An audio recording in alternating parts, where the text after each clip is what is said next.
Hi, my name is Laura Saunders and I'm the instructor for this motivational interviewing course.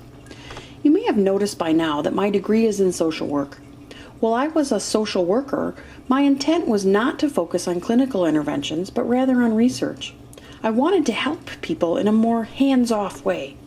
I was really a shy person and I didn't have much faith in my ability to do anything clinical. Well, I came upon motivational interviewing in the mid-90s, shortly after I'd earned my degree. When my colleague first came to me and asked me to learn motivational interviewing for a pilot program, I was skeptical. The intent of the pilot was for a practitioner, namely me, to use motivational interviewing as a style to help primary care patients who had self-identified as having alcohol problems.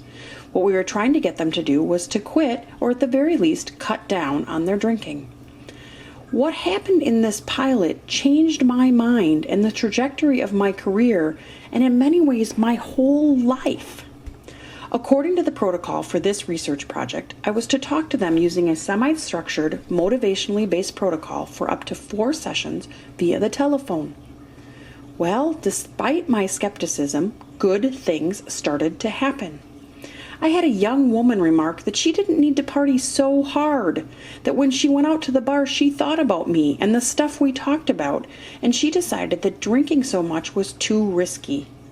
Another subject, after 3 sessions, cut his drinking in half, after he came to the realization that drinking 50 drinks a week was not an effective way for him to deal with his pancreatic pain, his depression, and his boredom. And on these success stories went.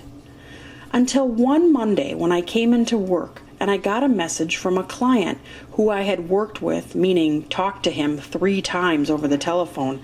And quite frankly, I wasn't doing much talking at all. I was doing a lot of listening. This was his message.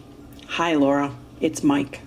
I just wanted to let you know that I had my first non-drinking day in 15 years, and I feel fantastic. Thanks. Well, it was hard to not take notice of that. How was it that with just 3 conversations over the telephone, this gentleman was able to make this change when he'd not been able to do this before?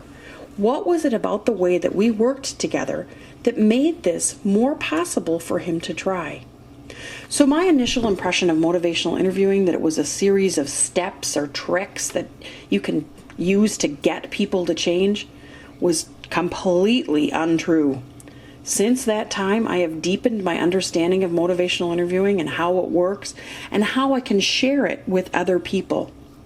The field has grown immensely since I started in the early 90s. What we have now is we have an evidence-based approach. We know what motivational interviewing is and what it isn't.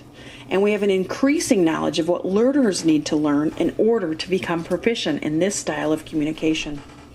I hope that through this course I can share some of my passion for motivational interviewing with you so that you can decide how it might or might not work for you and the people that you work with.